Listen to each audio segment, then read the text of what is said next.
नोटबंदी पर संसद में आज भी संग्राम। राज्यसभा में विपक्ष ने पूछा कि नोटबंदी में हुई 84 लोगों की मौत का जिम्मेदार कौन है। राज्यसभा में नेता विपक्ष गुलाम नबी आजाद ने पूछा कि अगर सरकार के मुताबिक पूरा पैसा बैंकों में वापस आ रहा है तो कालाधन कहां है जिसके लिए 84 लोगों की जान गई। राज्यसभा में एसपी सांसद नरेश अग्रवाल ने नोटबंदी पर चर्चा के लिए पीएम मोदी को सदन में बुलाने की मांग की है। राज्यसभा में जेटली का आरोप, कहा जानबूझकर चर्चा से भाग रहा है विपक्ष। नोटबंदी पर चर्चा पूरी होने क्यों नहीं दे रहा विपक्ष। नोटबंदी का आज 29वां दिन है, अभी भी लोगों को कैश निकालने में दिक्कत हो रही है। एबीपी न्यूज ने की दक्षिणी दिल्ली के 25 एटीएम की पड़ताल। Nehru place, east of Kailash, Kailash colony के 25 में से सिर्फ एक एटीएम से कैश निकल रहा है।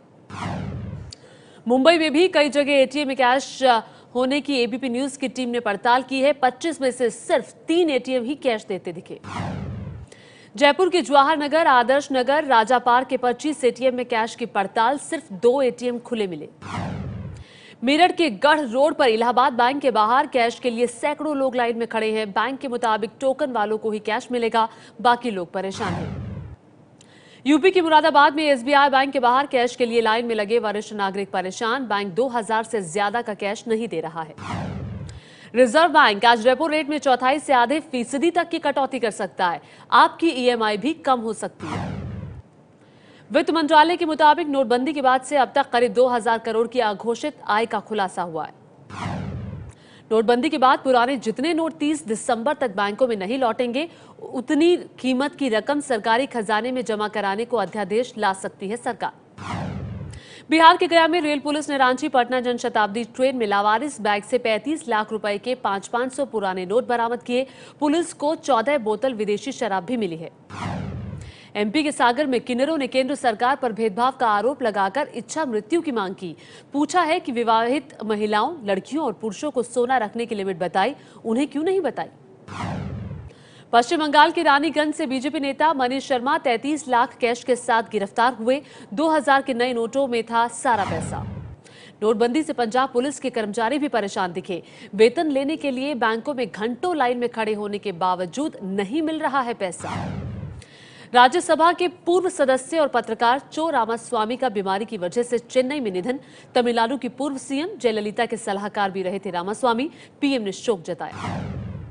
पीएम मोदी ने चेन्नई में 9 साल पहले आयोजित उस कार्यक्रम का वीडियो जारी किया जिसमें रामास्वामी उन्हें मौत का सौदागर कहकर मंच पर बुलाने के लिए आमंत्रित कर रहे हैं। सबसे पहले सोनिया गांधी ने गुजरात दंगों को लेकर मोदी को मौत का सौदागर कहा था, लेकिन रामास्वामी ने सोनिया के बयान पर तंज कसते हुए मोदी को भ्रष्टाचार, गरीबी की मौत का सौदागर कहकर मंच पर बुलाया। श्रीहरिकोटा के अंतरिक्ष केंद्र से पीएसएलवी C-36 के जरिए सैटेलाइट रिसोर्स सेट 2A का प्रक्षेपण। इसका मकसद दूर संवेदी डेटा सेवाएं जारी रखना है। दिल्ली एनसीआर में घना कोहरा और ठंड बढ़ने से स्कूल जाने वाले बच्चों और काम पर निकलने वाले लोगों को परेशानी। अगले 72 घंटे ऐसे ही हालात बने रह सकते हैं। कोहरे और धुंध की वजह से दिल्ली में 3 ट्रेनें रद्द हुई हैं। 81 ट्रेनों की देरी से चलने की खबर है। हवाई सेवाएं भी प्रभावित हुई। महाराष्ट्र के ठाणे में ट्रेनों की देरी से आवाजाही को लेकर भड़के लोगों ने रेलवे ट्रैक जाम किया। टिटवाला कांदिवली रूट पर जाम से कई ट्रेनों पर असर पड़ा। दिल्ली से सटे नोएडा के सेक्टर 18 में एक युवती के बोरे में बंद शव मिला। मृतक युवती के शरीर पर चोट के निशान। युवती की शिनाख्त में जुटी है पुलिस। यूपी के हापुड़ में अस्पताल में महिला कर्मचारी से रेप का आरोपी सुपरवाइजर गिरफ्तार हुआ। 3 दिसंबर को हुई थी रेप की वारदात। मुंबई के विलेपार्ले इलाके में 25 साल की डॉक्टर श्रद्धा पांचाल का संदिग्ध हालात में शव मिलने से हड़कंप। शव को बिना कपड़ों के जलाने की कोशिश की गई थी। रेप के बाद हत्या का शक।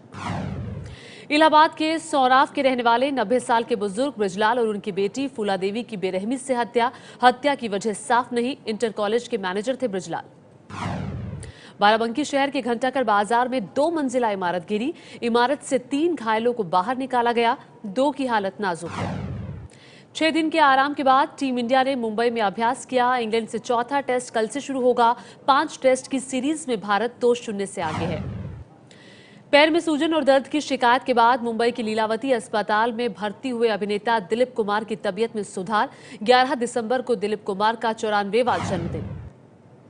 इंडोनेशिया में 6.4 की तीव्रता वाले भूकंप से डरे हैं लोग। 25 लोगों की मौत और कई इमारतों के नुकसान की खबर। शाहरुख खान की फिल्म रईस का ट्रेलर आज रिलीज होगा। देश के 3500 स्क्रीन्स पर एक साथ रिलीज होगा ट्रेलर। शाहरुख अपने फैंस से वीडियो कॉन्फ्रेंसिंग के जरिए करेंगे लाइव चैट।